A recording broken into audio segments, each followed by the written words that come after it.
এবার তত্ত্বাবধায়ক সরকার ব্যবস্থা নিয়ে আপিল শুরুর অনুমতি দিয়েছেন সর্বোচ্চ আদালত।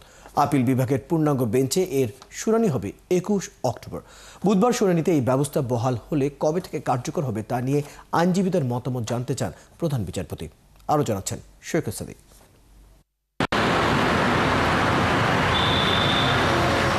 জুলাই গণঅভ্যুত্থানের পর তত্ত্বাবধায়ক সরকার ব্যবস্থা ফিরিয়ে আনার আবেদনে রিভিউ শুনানি শুরু করে আপিল বিভাগ। 2 দিন এ নিয়ে যুক্তিতর্ক উপস্থাপনের পর মামলাটিতে আবার নতুন করে আপিলের অনুমতি দেন সুপ্রিম কোর্ট।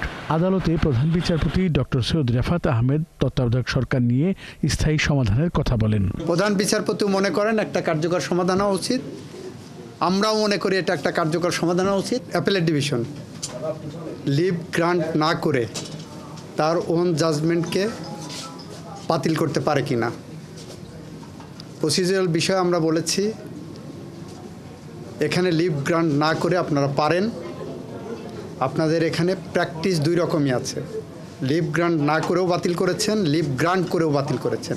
নায়াসিনামাইড ও স্যালিসাইলিক সমৃদ্ধ লিলি ফেস ওয়াশ যা ফেসের ডেড স্কিন সেল দূর করে দেয় দ্বিগুণ ফাস্টার ব্রাইটেনিং। এর আগে 2011 সালের মে মাসে সংবিধানের 13শ সংশোধনী বাতিল করে রায় দেন আপিল বিভাগ।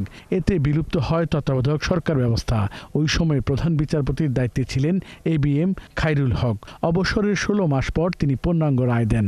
তবে প্রকাশ্য আদালতে দেয়া সংক্ষিপ্ত আদেশ লিখিত রায়ে বিচারপতি খায়রুল হক বহাল রাখেননি বলে অভিযোগ আছে আইনজীবীদের। একটা জাজমেন্ট প্রোনাউন্সের পরে সেই জাজমেন্ট পরিবর্তন একমাত্র ওনারা করতে পারবেন রিভিউ ফোরামে। ওনারা প্রোনাউন্স করলেন, সেটা জাজমেন্টের 2 নম্বর প্যারাগ্রাফে আছে যে পরবর্তী 2টা নির্বাচন হবে তত্ত্বাবধায়ক সরকার আওতায়।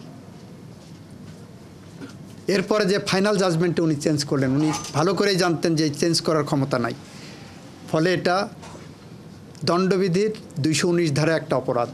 তারা বলছেন এভাবে গণতন্ত্র ও বিচার বিভাগ ধ্বংস ডেকে আনেন সাবেক প্রধান বিচারপতি খায়রুল হক। তার এই জাজমেন্টের কারণে যত আয়নাঘর বলেন, হাজার হাজার মানুষকে গুম বলেন, লক্ষ লক্ষ মামলা বলেন, এবং এই ফ্যাসিস্ট সরকারের বিনা ভোটে নির্বাচন বলেন, সবকিছু এই খায়রুল হকের এই জাজমেন্টের ফলে হয়েছে।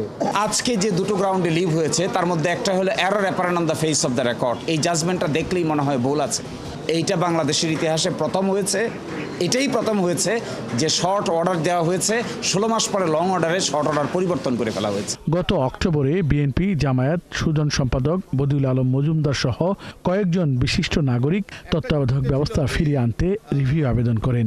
যে এই যুক্তিটা আমরা দেখিয়েছি যে এটা একটা ছিল রাজনৈতিক সিদ্ধান্ত, পলিটিক্যাল কোয়েশ্চেন বলে একটা ডক্ট্রিন আছে। পরবর্তী শুনানির জন্য 21 অক্টোবর তারিখ নির্ধারণ করেছে সুপ্রিম কোর্ট। সৈকত সাদিক, 71, ঢাকা।